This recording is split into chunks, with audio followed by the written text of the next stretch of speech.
temos um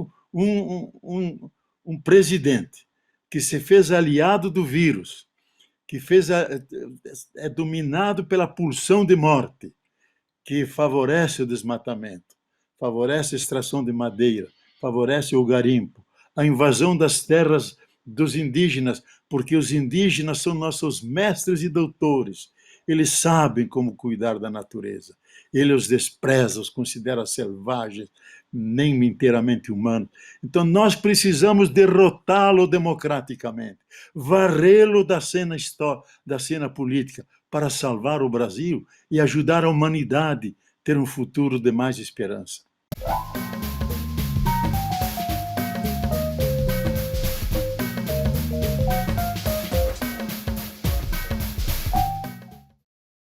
Olá a todas e a todos, está começando agora mais um Brasil de Fato Entrevista. Hoje, o último do ano, gravamos hoje o último do ano, e um papo muito especial com o teólogo e escritor Leonardo Boff. Tudo bom, professor? Como vai?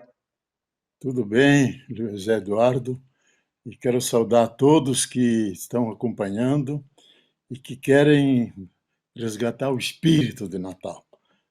Então, vamos refletir sobre isso. Genésio Darcy Boff, ou como é mais conhecido, Leonardo Boff, é um teólogo e filósofo natural de Santa Catarina. Foi ordenado sacerdote pela Ordem dos Frades em 1964. É um dos maiores expoentes da teologia da libertação, corrente cristã que privilegia os mais pobres. Por sua defesa intransigente dos mais necessitados, em detrimento à hierarquia da Igreja Católica, chegou a ser afastado de suas funções por Joseph Ratzinger, que anos depois se tornaria o Papa Bento XVI. Obrigado, viu? Obrigado por disponibilizar um pouco do tempo para a gente. Queria começar esse papo falando sobre um assunto, um tema que o senhor tem abordado bastante nos seus artigos, nas conversas, enfim, nos livros recém-lançados, né? O senhor tem se dedicado cada vez mais aos estudos e análise da ecologia e da proteção do meio ambiente. Em um artigo recente, o senhor lembra que é necessário fazer um novo contrato natural com a Terra. Mas no meio disso, tudo a gente vê um avanço implacável do neoliberalismo, né? Como é que o senhor tem visto esse momento? Bom dia a todos e a todas. Eu vejo que o manto de tristeza se estende sobre toda a humanidade e duplamente sobre o nosso país, pelo coronavírus e pelo desastre da condução política do nosso país. Então, dentro dessa tristeza coletiva, nós queremos ainda assim celebrar, porque não há tristeza quando nasce a vida, no caso de Jesus. E eu creio que é importante que todos garantam a vacina, as medidas higiênicas, mas quase ninguém vê o contexto dentro do qual surgiu o coronavírus.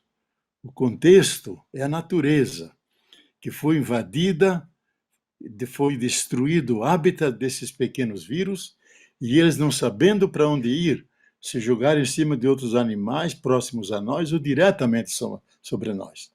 Então, nós somos responsáveis por esse desastre que atingiu só a humanidade, e a inteira humanidade. E não nossos animais de estimação, nossos gatos, nossos cachorros. Então, é um fenômeno do antropoceno, do necroceno, isto é, aquela nova era geológica no qual nós, seres humanos, somos aqueles que mais ameaçam a vida. Sobre isso, nas entrevistas, quase ninguém fala, com o risco de nós voltarmos à antiga normalidade, que é cruel e sem piedade. Nós temos que ter um novo começo da pós-pandemia para que não nos cheguem outros vírus letais, que poderão vir se nós não cuidarmos da natureza e cuidarmos uns dos outros. Professor, os anos Bolsonaro tiveram um desmatamento recorde da Amazônia, queimadas históricas em várias regiões, vimos de áreas de reserva ambiental indígena, por exemplo, né? O garimpo se expandiu a um ponto de vermos agora recente o registro dessa caçada pelo ouro com as embarcações no Rio Madeira. que levou dias e dias para ser reprimida, né? É possível retomar tudo que perdemos aqui no Brasil desde 2018, numa próxima gestão, enfim, mais responsável? Não é só possível, Zé Luiz, é urgente que façamos isso, porque a região amazônica, que engloba 9 países, 60% dela está no Brasil, ela é fundamental para o equilíbrio dos climas do planeta e pela biodiversidade também, pelas águas que estão lá. O Brasil é a potência mundial de água doce. Far-se-ão guerras para garantir o acesso à água doce. Nós podemos ser a mesa posta para as fomes e sedes do mundo inteiro.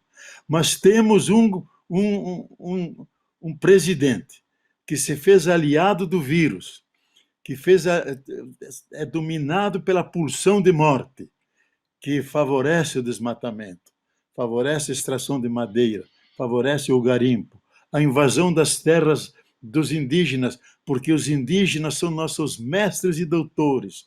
Eles sabem como cuidar da natureza.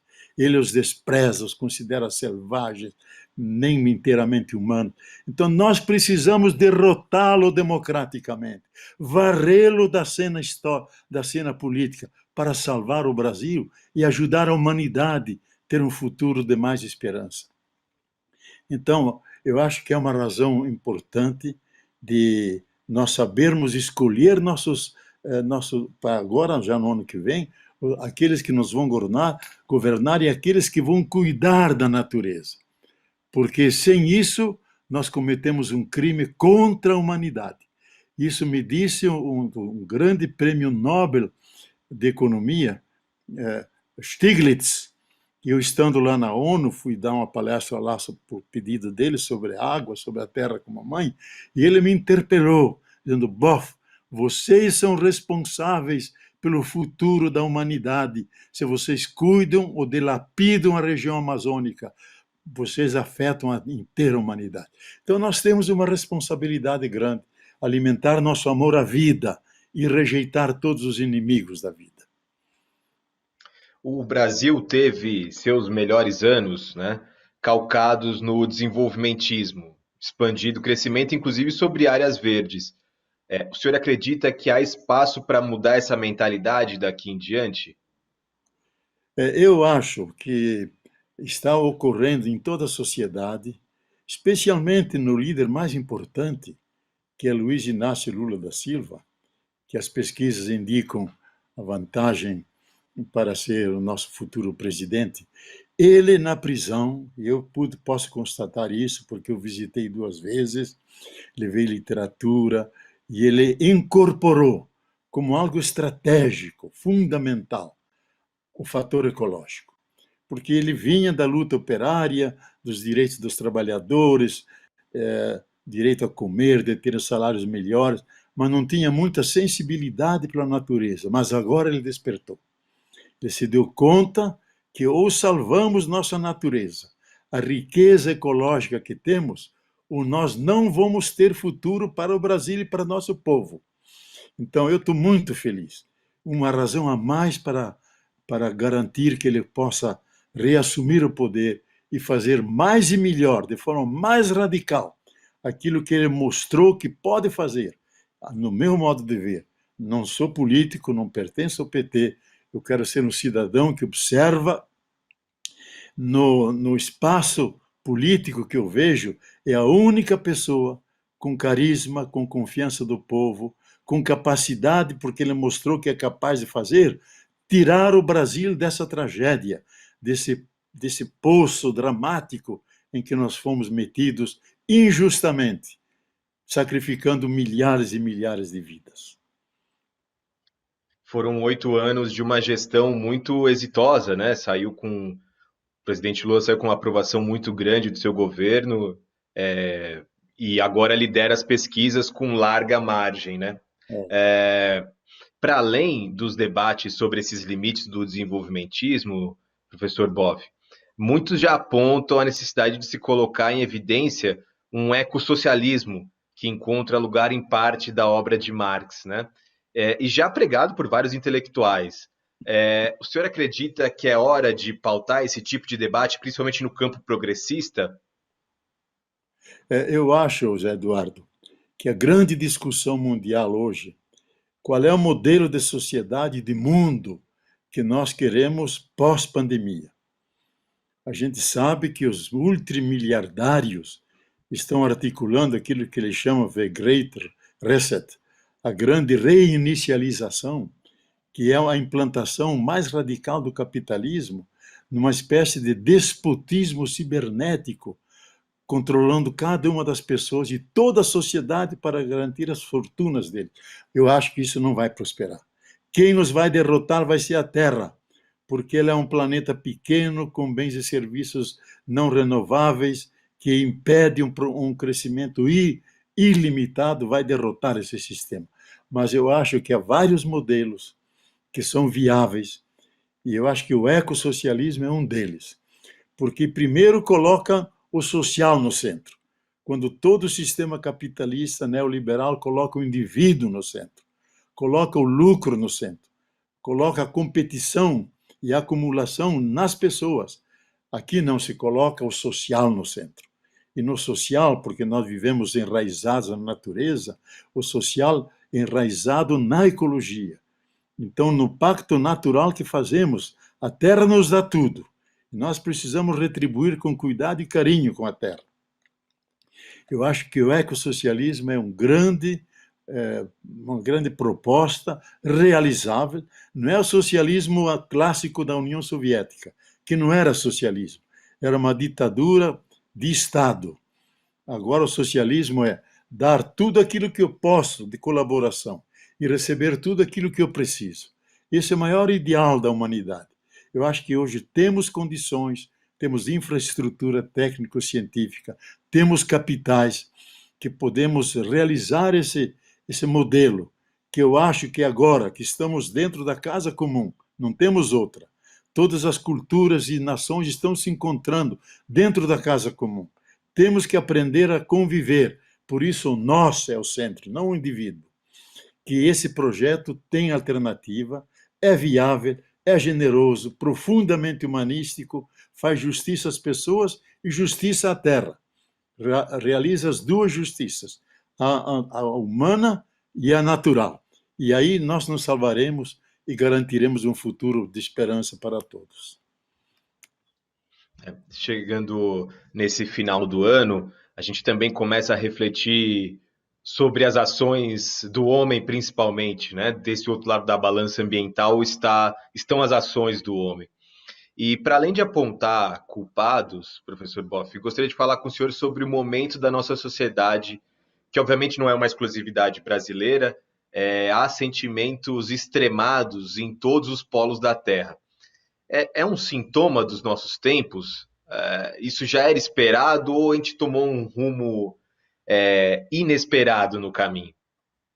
Veja, eu acho que pertence ao processo histórico nosso. Nós vivemos, porque a história ela não é linear, ela dá saltos e tem rupturas. E existem duas categorias que são constantes, cosmológicas, marcam até a evolução do universo, da sociedade, até nós mesmos somos marcados por ela.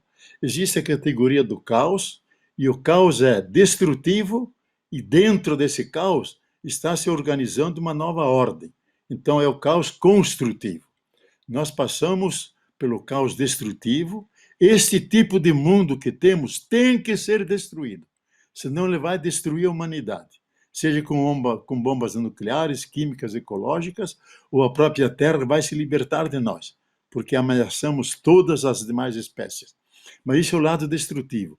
Dentro desse caos está se formando o cosmos, uma nova ordem, que ele limpa tudo isso e emerge uma nova ordem, mais superior, mais complexa, mas que engloba mais as pessoas e a natureza e inicia uma nova fase da história, mais alta, mais equilibrada, mais justa. Então, nós estamos nessa fase dolorosa.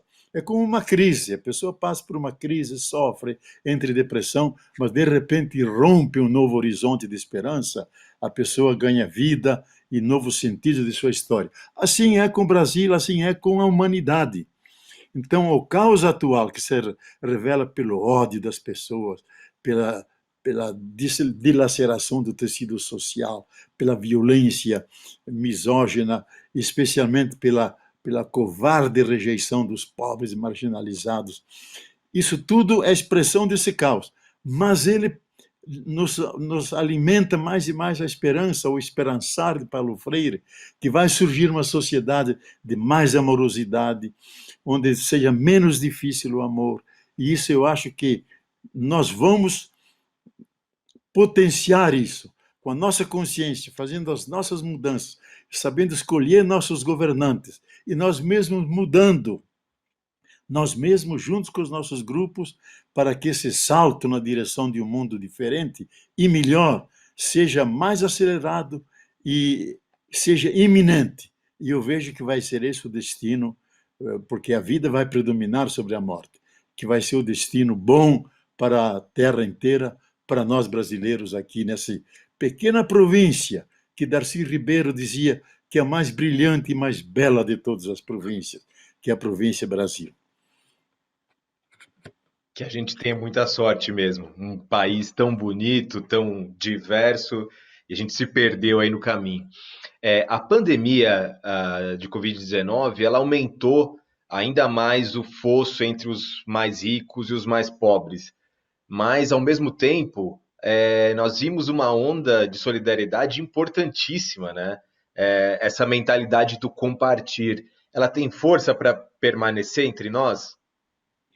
Veja, Zé Eduardo, os grandes biólogos, especialmente Dick e Dawson, aqueles que descodificaram o código genético, isto é, descobriram a mesma base biológica que todos os seres vivos têm, e também nós seres humanos, que são 20 tijolinhos com 4 tipos de cimentos diferentes, e aí construímos toda a biodiversidade e construímos também a vida humana.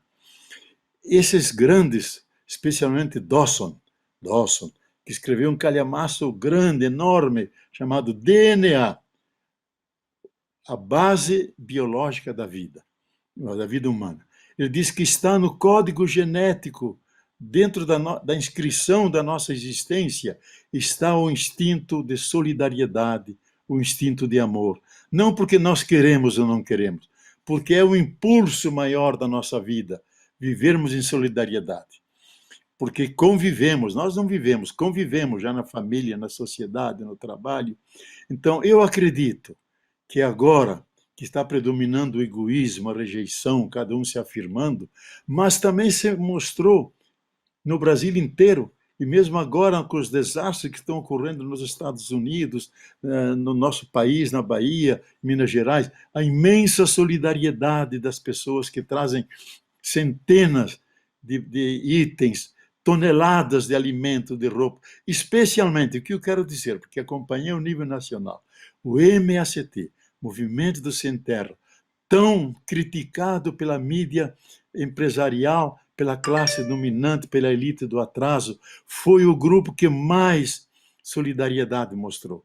Deu toneladas de alimento orgânico, milhares e milhares de quentinhas distribuídas nas periferias para atender a fome do nosso povo, se organizaram ao nível do país inteiro, reservando até um pedacinho da terra que eles têm para plantar e distribuir pelo Natal para que todo mundo possa comer fartamente no dia do Natal. Fizeram uma campanha nacional para que isso aconteça. Eu ajudei até com lives. Então, há solidariedade, mas ela ainda não é o centro, não é só em momentos trágicos. Ela deve ser cotidiana, deve ser uma atitude básica de sermos solidários com os outros, estendermos a mão do caído, enxugar uma lágrima, sermos humanos, termos empatia, coisa que o nosso presidente nunca mostrou. Por isso ele é cruel e sem piedade. Nós queremos mostrar nossa humanidade, nossa cordialidade, aquilo que nasce do coração, e aí nasce amor, simpatia, valores éticos, espiritualidade, que nos pode redimir como humanos, junto com os demais seres humanos, nunca sozinhos, sempre com nós junto uns com os outros, abrindo um futuro de esperança, e bom para todos, para nós e para a natureza também. O MST, inclusive, doou, como o senhor falou, várias toneladas de alimentos, né, durante toda a pandemia. É muito importantíssimo isso. Não só o MST, mas como o MTST, entre outros movimentos populares. O Papa Francisco, professor, começou o seu papado com muita energia, pautando uma série de temas importantes, mas logo esses avanços eles saíram dos debates cotidianos. A estrutura, o establishment da igreja foi quem, de alguma maneira, o silenciou? Como é que o senhor vê essa questão? Veja, os europeus e Roma, onde está a Cúria Romana, a administração da igreja, que já tem quase 2000 anos, não estava acostumado a um papa que veio do fim do mundo, veio do caldo cultural da teologia da libertação, da opção pelos pobres, da simplicidade, não quis morar no palácio, foi morar numa casa de hóspedes, renunciou a todos aqueles títulos, aquelas roupas faraônicas que herdaram dos pagãos, imperadores romanos, jogou disso tudo fora. Ele disse: o carnaval acabou. Agora começa o Papa amigo dos pobres, humano, que sofre com os que sofrem, ri com os que riem. Um Papa diferente. Eles não estão acostumados com o Papa humano. Estão acostumados com o Papa imperador, um faraó que está ali, com toda a pompa e glória, vivendo em palácios. Por isso fazem oposição a ele. E ele não se incomoda, porque é um homem carismático, mas graças a Deus.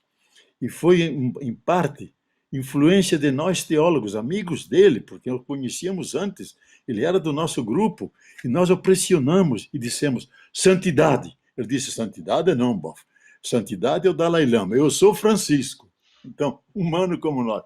Isso é importante que que o senhor combata os pedófilos, as roubalheiras do Banco Vaticano, mas mais importante que o senhor ajude a salvar a vida, ajude a salvar a casa comum, trate da ecologia. Disse: muito bem, então me ajudem.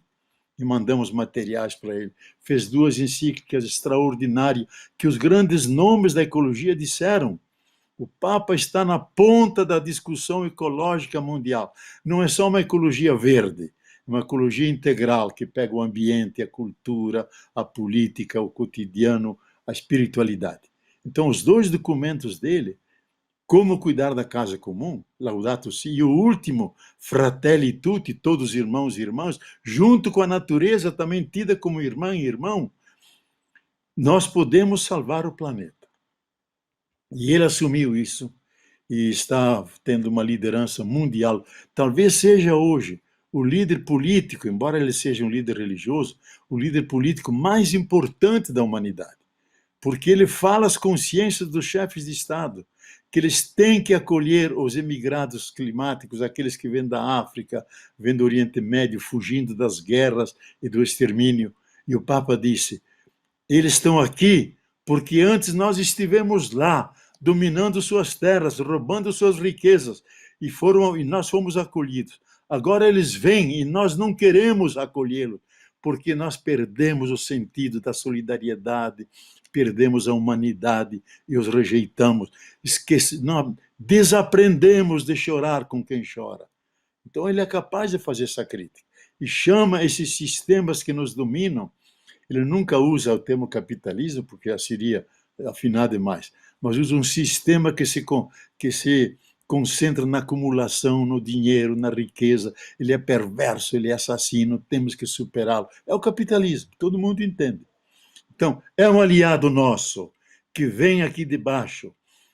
E só para terminar, para dar um exemplo, quando aqueles pobres que estão lá no Vaticano pedindo esmola se organizam para receber os dinheiros de todas as partes do mundo, morreu o articulador deles, dos pobres. O que o Papa fez? O Papa fez que ele fosse enterrado dentro do Vaticano, lá onde os cardeais são enterrados. Ele disse: esse pobre aqui representa mais Jesus Cristo que todos os cardeais. E mandou enterrar lá dentro. E ele mesmo trouxe no seu avião, lá da ilha de Lesbos e de Creta, várias famílias de imigrados desesperados, e os trouxe para o Vaticano. E conseguiu famílias que adotassem e ajudassem essas pessoas. Esse Papa que é humano, ele aponta para o futuro. A humanidade tem que ser assim, generosa, sentir o pulsar do coração do outro, sofrer com o outro, socorrê-lo e não explorá-lo. E isso eu acho que é grandioso para nós. É importantíssimo que ele se mantenha forte nessa missão. Professor, muito obrigado por essa conversa. Chegando ao fim do nosso papo, queria pedir para o senhor, então, terminar esse programa com uma mensagem para o Natal, né? A gente tem esse programa no comecinho da semana do Natal, logo, logo chega o final do ano. Queria que o senhor terminasse com uma mensagem para todo mundo aí de como a gente trabalhar esse Natal internamente, a solidariedade, como o senhor apontou durante a conversa, que está internalizada nas pessoas e precisa vir afora, enfim. Queria que o senhor terminasse com essa mensagem. Muito obrigado. Eu acho que é importante isso, que Natal é mais que uma festa. Festa importante, festa da família. O Natal é um espírito de fraternidade, de reconciliação. Na ceia de Natal, às vezes até amigos que estavam com certa indiferença, certa rixa, aí se esquece tudo, há uma grande confraternização. Mas o mais importante, que Deus não aparece como um ancião barbudo ou como um juiz severo com os olhos penetrantes. Ele se apresenta como uma criança. A criança sempre é admirada, sempre recebe ternura, e é importante que nós seremos julgados não por um Deus juiz severo, seremos julgados por uma criança. A criança não quer julgar ninguém, ela quer ser acolhida, quer brincar, quer estar perto de todos. Então, nunca esqueçamos isso. Dentro de cada um de nós, seja nossas crianças, seja cada pessoa adulta, há uma criança lá dentro, que quer ternura, quer compreensão, quer amor. Todos têm sede dessa proximidade. Então, Deus se fez próximo a nós. Ele se apaixonou tanto do ser humano que disse: eu quero também ser humano. Sofrer conosco, se alegrar conosco, caminhar conosco e até morrer conosco, mas defendendo os pobres e garantindo o futuro da vida. Então, no Natal celebramos essa beleza, que Deus é pertinho, perto de nós, que ele se fez criança e não simplesmente um Deus distante. Como disse Fernando Pessoa no seu famoso hino sobre a poesia sobre o Natal, ele é o Deus que faltava, é a criança tão humana que é divina. Humano assim como Deus que se revelou no Natal, só Deus mesmo. Então sintamos, abracemos nossas crianças, beijemos-las como se nós fizéssemos ao menino Jesus.